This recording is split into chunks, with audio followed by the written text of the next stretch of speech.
Todo empezó un sábado de calima, de esos en los que el aire de Sevilla pesa como el plomo. Encontré una cámara oculta dentro de mi detector de humo mientras cambiaba la batería. No era un dispositivo cualquiera, era una instalación profesional, una lente diminuta con conexión inalámbrica apuntando directamente a la puerta de mi dormitorio. A mis 69 años, viviendo solo en mi finca de olivos a las afueras de la capital, me hice la pregunta que ningún padre debería tener que hacerse. ¿Por qué querría alguien verme dormir? Para encontrar la respuesta, tomé una decisión de viejo sabueso. Dejé la cámara exactamente donde estaba. No dije nada. No llamé a nadie. Simplemente, empecé a prestar atención. 3 días después, mi hija me hizo una pregunta sobre algo que ocurrió en la intimidad de mi cuarto, un detalle que no podría haber sabido a menos que hubiera estado observando por aquel agujerito. Fue entonces cuando el suelo bajo mis pies se abrió y todo lo que creía saber sobre mi familia se hizo añicos. La revisión de las pilas de los sábados por la mañana era un ritual sagrado.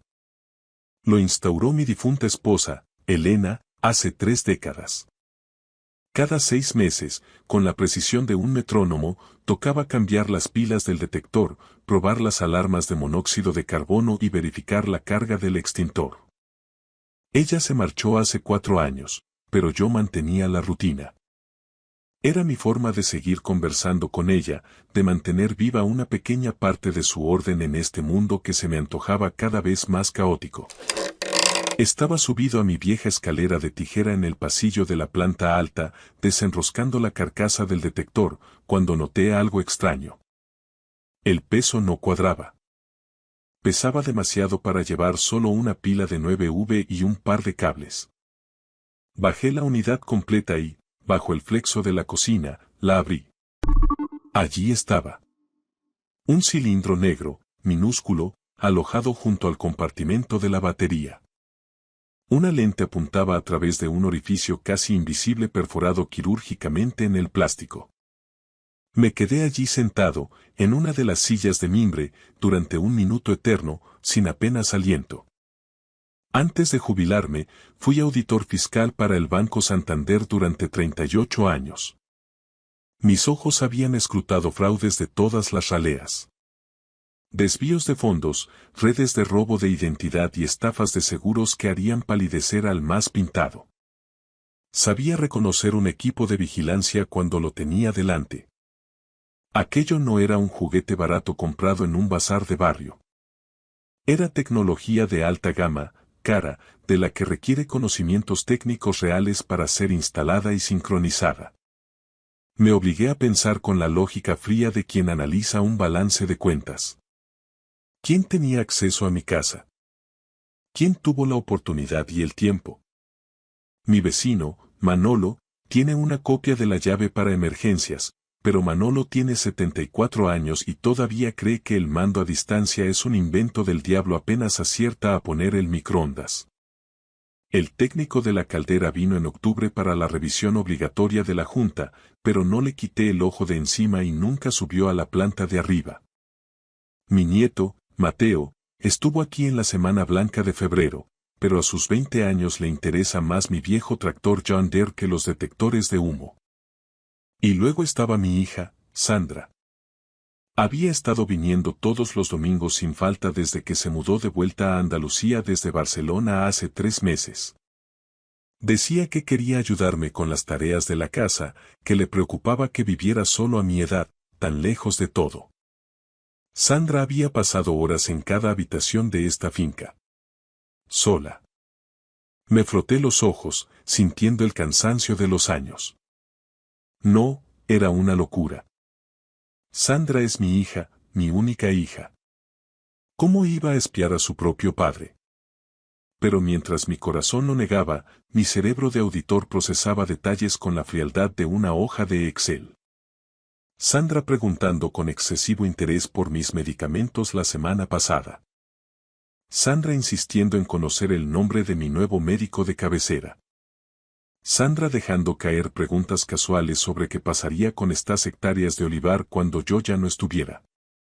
Le dije que no se preocupara, que en mi testamento todo estaba ya bien atado. Ella sonrió, esa sonrisa que siempre me pareció dulce, y cambió de tema. Pero el auditor que aún vive en mis adentros supo que algo no cuadraba en los libros. El padre no quería creerlo, pero el profesional tomó el mando. No la confrontaría. No arrancaría la cámara. Haría lo que hice durante casi 4 décadas cuando algo olía a podrido en la contabilidad de un cliente. Investigaría, reuniría pruebas, seguiría el rastro del dinero y esperaría a que el culpable cometiera el error definitivo. Volví a colocar el detector de humo en su sitio. Con cámara y todo. Que miraran. Que creyeran que el viejo Francisco no se enteraba de nada. El domingo siguiente, Sandra llegó a las 11 de la mañana con una fuente de lasaña y su marido, Gregorio, pegado a ella. Gregorio es un perito de seguros de Madrid, un tipo silencioso, de los que dejan que su mujer lleve la voz cantante mientras él se dedica a observar y calcular. Siempre me dio mala espina esa mirada suya de estar tasando hasta las paredes. Esa mañana, lo observé bajo un prisma nuevo. Papá, dijo Sandra, dándome un beso que me supo a falso. Tienes mala cara. ¿Estás durmiendo bien? ¿No estarás teniendo pesadillas? Bien, hija, bien, mentí. Son solo los achaques de la edad. Ella soltó una risita, pero sus ojos se desviaron por un instante hacia el techo del pasillo, hacia el detector.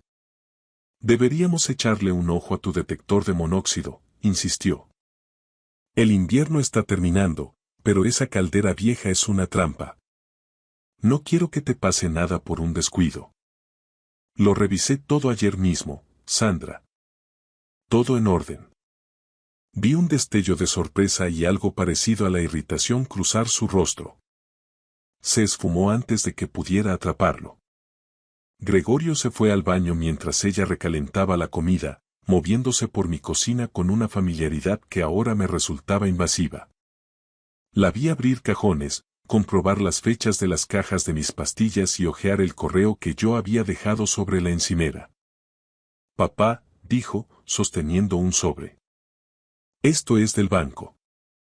¿Has visto los últimos extractos?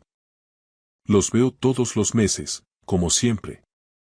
Ella vaciló, tamborileando los dedos sobre el papel.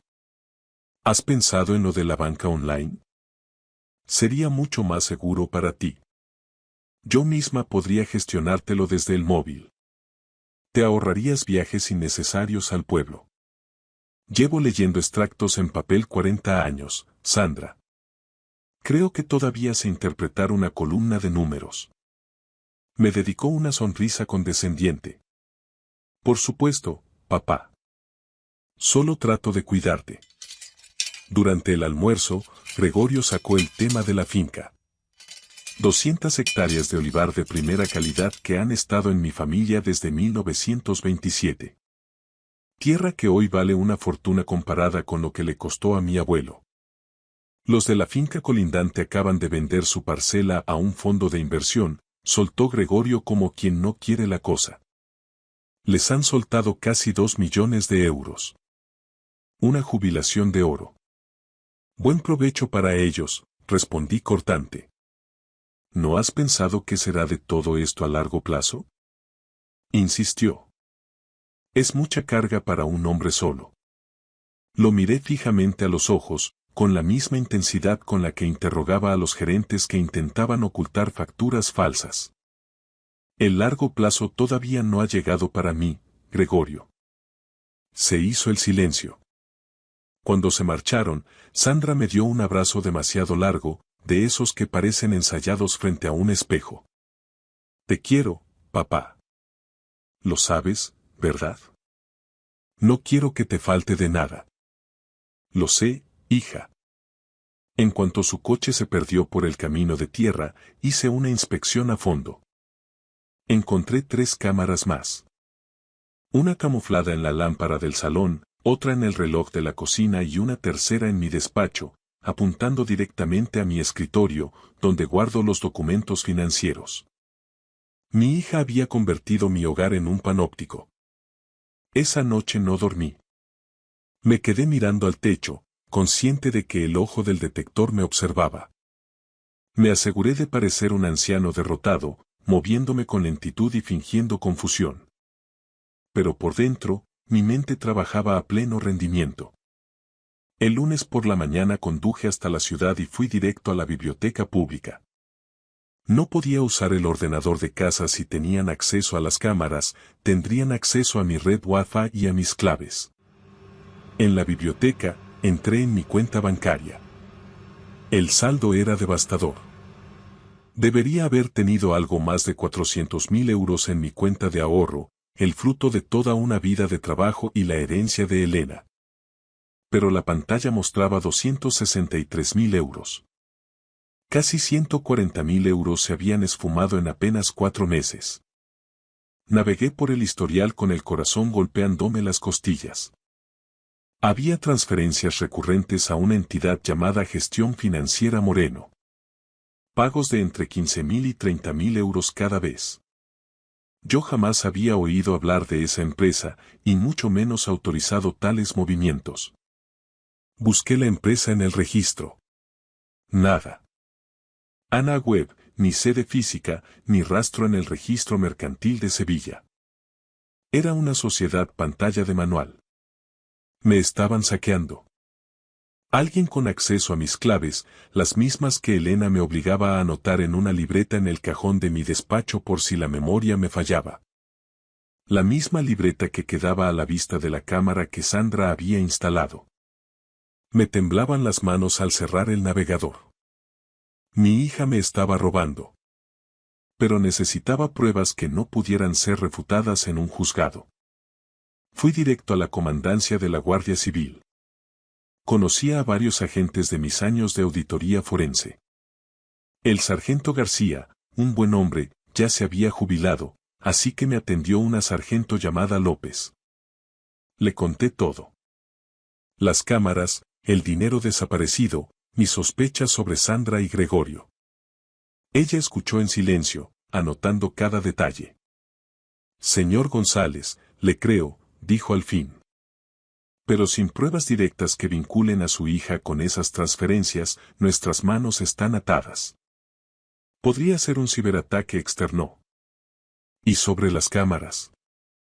Si ella tiene llave y usted le permite la entrada, alegarán que era por su propia seguridad ante una supuesta demencia. Entendí perfectamente. Había estado en el otro lado de la mesa demasiadas veces. ¿Qué puedo hacer entonces? Me dio el contacto de una investigadora privada en Sevilla, Patricia Fuertes, experta en delitos económicos y abuso patrimonial a mayores. Documente cada movimiento, me advirtió la sargento. Y tenga mucho cuidado, señor González. Si están haciendo esto, no se van a detener. Estos casos siempre escalan. Me fui a casa con la palabra escalar martilleando en mi cabeza. El juego había empezado, y yo no pensaba perder mi finca ni mi dignidad sin luchar hasta el último aliento. Llamé a Patricia Fuertes a la mañana siguiente desde una cabina pública junto a una gasolinera de la red Repsol, en la autovía hacia Córdoba. Nos reunimos por la tarde en una cafetería de Carmona, un lugar con suficiente soledad y trasiego de turistas para que nadie reparase en un viejo agricultor hablando con una desconocida. Patricia rondaba los 50, tenía la mirada afilada de quien ha visto mucha miseria humana y esa franqueza directa que yo tanto valoraba. Había sido inspectora forense en la Comisión Nacional del Mercado de Valores, CNMV, durante 15 años antes de establecerse por su cuenta. Se lo conté todo, desde la primera cámara hasta el descuadre de mi libreta de ahorros. No me interrumpió ni una sola vez. Cuando terminé, dio un sorbo a su café solo y asintió con una mueca amarga. Esto sigue un patrón de manual, Francisco. Lo llamamos abuso patrimonial. Hijos adultos que sienten que la herencia es un derecho presente y no una expectativa futura. Empiezan con la vigilancia para aprender sus rutinas y hacerse con sus claves. Luego pasan al expolio financiero. El último paso, el más peligroso, es el control legal absoluto. ¿Control legal? Pregunté, sintiendo un escalofrío que no tenía que ver con el aire acondicionado del local. Poderes notariales de carácter preventivo, sentenció ella, o una demanda de medidas de apoyo, lo que antes llamábamos incapacitación judicial. Una vez que logran que un juez o un notario les dé el control, pueden vender su finca, vaciar sus fondos de inversión e incluso decidir en qué residencia lo ingresan. Todo con el sello del Estado. Todo legal. Se me heló la sangre. Recordé a Sandra preguntando por mi médico de cabecera en el centro de salud, interesándose por si tenía lagunas o si me sentía desorientado al despertar. Estaba preparando el terreno. ¿Cómo los frenamos, Patricia? Primero, con evidencias irrefutables. Yo rastrearé esas transferencias. Gestión financiera Morán apesta a sociedad pantalla y en este país, por muy listos que se crean, siempre queda un rastro de papel en el registro mercantil. Segundo, necesitamos vincular a su yerno. Ese tal Gregorio es el cerebro logístico, estoy segura. Tercero, documentaremos cada cámara. Modelos, frecuencias y direcciones IP. Y entonces, volveremos a la Guardia Civil con un atestado que el juez de guardia no puede ignorar. Hizo una pausa y me miró con una mezcla de respeto y advertencia. Pero Francisco, si su hija está metida en esto hasta el cuello, confrontarla sin protección es peligroso. Cuando esta gente se ve acorralada y ve que el botín se les escapa, pueden volverse violentos. ¿Tiene algún sitio seguro donde quedarse? Pensé en mi finca, en la tierra que mi abuelo roturó con mulas y sudor bajo el sol de justicia de agosto. No me muevo de mi casa, dije con firmeza. Esa tierra es mía y de la memoria de mi mujer. No me van a echar de allí como a un perro viejo. Durante las siguientes 2 semanas, Patricia se sumergió en las cloacas de las finanzas mientras yo interpretaba el papel de mi vida. El de un anciano en pleno declive cognitivo. Arrastraba los pies al caminar por el porche, repetía anécdotas del servicio militar 3 veces en la misma cena y le hacía a Sandra la misma pregunta sobre el tiempo con apenas 5 minutos de diferencia.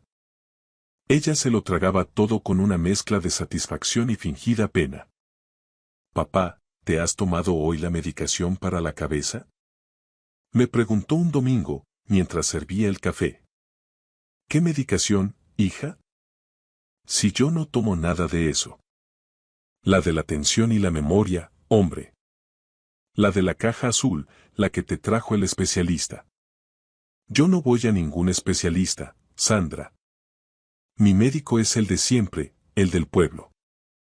Ella sonrió con esa condescendencia hirviente, como quien calma a un niño que insiste en que el cielo es verde. Claro que sí, papá. Yo misma fui a la farmacia de guardia el mes pasado por ellas. Estás un poco despistado, pero no pasa nada, para eso estamos nosotros. Ella nunca había pisado la farmacia por mí, pero quería sembrar en mi propia mente la duda de mi cordura. Tal vez tengas razón, dije bajando la cabeza, se me olvidan las cosas. Sus ojos se iluminaron con un brillo depredador que me revolvió el estómago. Esa noche, Patricia me llamó a mi móvil limpio, el que había comprado en un locutorio de Sevilla. Francisco, tengo el informe. Gestión Financiera Morán se constituyó hace 6 meses. El administrador único es Gregorio Morán. Tu yerno ni siquiera se molestó en usar un testaferro. Creyó que un viejo jubilado en una finca nunca sabría mirar en el registro mercantil. He rastreado los fondos. El dinero voló de tu cuenta a la sociedad pantalla, de ahí a una cuenta puente en Lituania y ha vuelto a España a nombre de otra SL. Que acaba de presentar una oferta en firme por varios terrenos agrícolas. Déjame adivinar, interrumpí. Quieren comprar mi propio olivar. Peor aún, Patricia suspiró. Ya han iniciado el papeleo administrativo. He localizado un borrador de contrato de compraventa donde tú apareces como vendedor y la SL. De Gregorio como compradora. Pero tú no firmas, Francisco. Firma Sandra en tu nombre, usando un poder notarial preventivo. Eso es mentira. Yo no he pisado una notaría en años. El poder se inscribió hace 3 semanas. La firma es una calca exacta de la tuya, probablemente obtenida de algún documento que firmaste sin mirar. Recordé entonces la tarjeta de felicitación para el cumpleaños de Mateo y unos papeles del seguro del tractor que Sandra me puso delante mientras yo cocinaba. Firma aquí, papá, es solo un trámite para la póliza. Se me cayó el alma a los pies. ¿Qué pasos damos ahora? Mañana mismo tenemos cita con la sargento López. Con el informe de la trazabilidad del dinero y el poder falso, tenemos suficiente para imputarles estafa agravada, falsedad documental y un delito de maltrato psicológico y económico. Pero hay algo más, Francisco. He revisado los registros de llamadas de tu hija. Ha contactado 4 veces este mes con el geriátrico, Los Azahares, una residencia privada de lujo en las afueras de Sevilla. Tienen una unidad de estancia cerrada para pacientes con demencia severa. ¿Quieren encerrarme? Es el cierre perfecto. Con el poder legal en la mano y un informe médico que confirme que no puedes valerte por ti mismo, te ingresan por tu propio bien, venden la finca a su propia empresa por una fracción de su valor y se quedan con el resto del capital mientras tú pasas tus días sedado en una habitación de pago. Colgué el teléfono y me quedé a oscuras en el salón, sintiendo el peso de los siglos sobre mis hombros. La cámara camuflada en la lámpara me observaba con su ojo de cristal, silenciosa y fría. Mi propia sangre planeaba borrarme del mapa, arrebatarme mi historia y mi libertad mientras me daban las buenas noches con un beso en la frente. Miré fijamente hacia la cámara y susurré. Se os ha acabado el tiempo. A la mañana siguiente, en la comandancia de la Guardia Civil de Sevilla, la sargento López y 2 agentes del equipo de delitos económicos, EDITE, revisaron las pruebas de Patricia. A las 3 de la tarde, el caso era tan sólido que el fiscal de guardia ya estaba redactando las órdenes de entrada y registro. Queremos proceder mañana mismo, explicó el investigador, pero hay un problema. Su hija ha movido ficha. Ha concertado una cita para usted este jueves en una clínica privada de neurología en Sevilla. Es una evaluación para certificar su deterioro cognitivo. Están acelerando el proceso porque necesitan el informe médico para validar el poder ante el banco, añadió Patricia. Deténganlos mañana, sentencié. No voy a esperar a que un médico comprado o engañado por ellos ponga un sello sobre mi vida. Regresé a la finca cuando el sol se ponía tras los olivos, tiñendo la tierra de un rojo sangre. Al llegar, el coche de Sandra ya estaba allí. Me esperaba en la cocina, con una sonrisa que ahora me parecía el rictus de una hiena. Papá, ¿dónde te habías metido?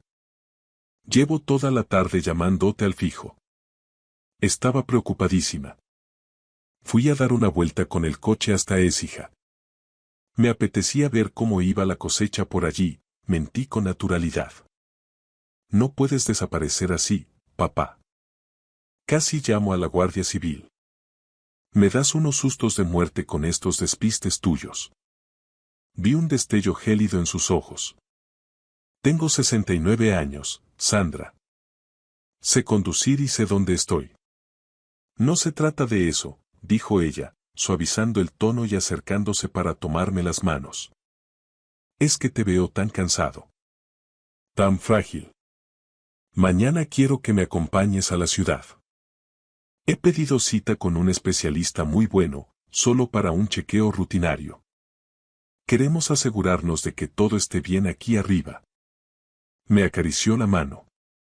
Era la misma mano que yo había sostenido cuando aprendió a caminar entre los trigos. La misma niña que lloró cuando se le murió su primer perro.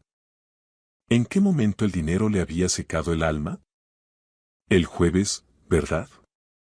En Sevilla, dije, fingiendo sumisión. Ella parpadeó, desconcertada por un instante. ¿Cómo? ¿Cómo sabías que era el jueves? Le devolví una sonrisa vacía, la misma que ella me había estado regalando durante meses. Me lo dirías el domingo pasado, hija. Ya sabes que se me olvidan las cosas. Ah. Sí, respondió ella despacio, escrutando mi rostro en busca de una trampa. Debió ser eso. Se marchó 20 minutos después. Me quedé en el porche viendo cómo sus luces traseras se alejaban por el camino de tierra. Mañana, al alba, la Guardia Civil llegaría a su piso de Sevilla. Esa noche no pegué ojo. Me quedé junto a la ventana, velando mi tierra y la memoria de Elena, sabiendo que el amanecer traería el fin de mi familia, pero el rescate de mi dignidad. A las 7:45 de la mañana, el silencio de la campiña se rompió con el rugido de los motores. Vi los vehículos de la Guardia Civil subiendo por el camino de tierra, 3 patrullas que avanzaban rápidas, levantando una nube de polvo rojizo bajo la luz dorada del amanecer. Salí al porche, con el corazón firme pero pesado. Señor González, dijo la sargento López al bajar del primer coche. La operación está en marcha ahora mismo. ¿Y Sandra? ¿Dónde está mi hija? Hay 3 unidades en su domicilio de Sevilla, en la zona de Nervión. Estamos realizando las detenciones de forma simultánea para evitar que destruyan pruebas digitales o muevan fondos de las cuentas puente. Asentí en silencio. La sargento me aconsejó que me quedara en la finca, pero el auditor que fui durante casi 40 años necesitaba ver el cierre del balance. Lo seguí a una distancia prudente hasta la ciudad. La casa de Sandra era un adosado moderno, de esos que gritan estatus pero huelen a hipoteca. En la puerta estaban aparcados el todoterreno de Gregorio y el SUV de mi hija. Vi cómo la sargento llamaba con firmeza a la puerta. Se abrió y apareció el rostro de Gregorio, primero confundido, luego pálido como la cal al ver los uniformes y comprender que el juego se había acabado. Entonces, desde el interior, escuché a Sandra. No eran palabras, era un grito crudo, un alarido de rabia animal. 2 agentes la sacaron esposada. Llevaba el pelo revuelto, el rostro desencajado y una mirada de odio que me heló el alma. No era mi hija, era una extraña poseída por la codicia. Entonces me vio. Se detuvo en seco y su expresión cambió por completo, volviéndose pequeña, vulnerable. Papá, dijo con una voz quebrada, ensayada. No lo entiendes. Estaba tratando de ayudarte. No estás bien de la cabeza, papá. Necesitas cuidados profesionales, nosotros solo queríamos protegerte de ti mismo. No dije nada. Mantuve la mirada fija en ella hasta que su máscara se desmoronó por completo. La vulnerabilidad dio paso a una hazaña que me golpeó más fuerte que cualquier golpe físico. Viejo estúpido. Escupió, forcejeando con los agentes. ¿Tienes idea de lo que has hecho? Esa finca debería haber sido mía hace años. Deberías estar en una residencia bien lejos de aquí, pero sigues aferrado a esa tierra muerta, tirando el dinero en impuestos y en arreglar tractores viejos mientras Gregorio y yo nos ahogamos para llegar a fin de mes. Esa herencia nos pertenece. Entonces recuperé la voz, aunque me vibraba en el pecho. Te quería, Sandra. Todo lo que Elena y yo construimos, cada olivo plantado, era para ti y para Mateo. Solo tenías que haber esperado, haber preguntado, haber confiado en tu padre. Ella soltó una carcajada amarga, un sonido seco que resonó en toda la calle. ¿Confiar en ti? Nunca escuchabas. Mamá era la única que entendía lo que era ambicionar algo más que este polvo. Cuando ella murió, tú deberías saber. Se calló, pero el silencio gritó lo que no se atrevió a decir. Que yo debería haber muerto con ella para dejarles el camino libre. Se los llevaron en coches diferentes. La instrucción del caso duró meses. Patricia Fuertes fue implacable rastreando cada transferencia, y la Guardia Civil armó un atestado tan sólido que el fiscal no tuvo que esforzarse demasiado. Habían robado más de 140.000 euros, falsificado mi firma en un poder notarial preventivo y urdido una trama para comprar mi propia explotación agrícola mediante una sociedad interpuesta por una miseria.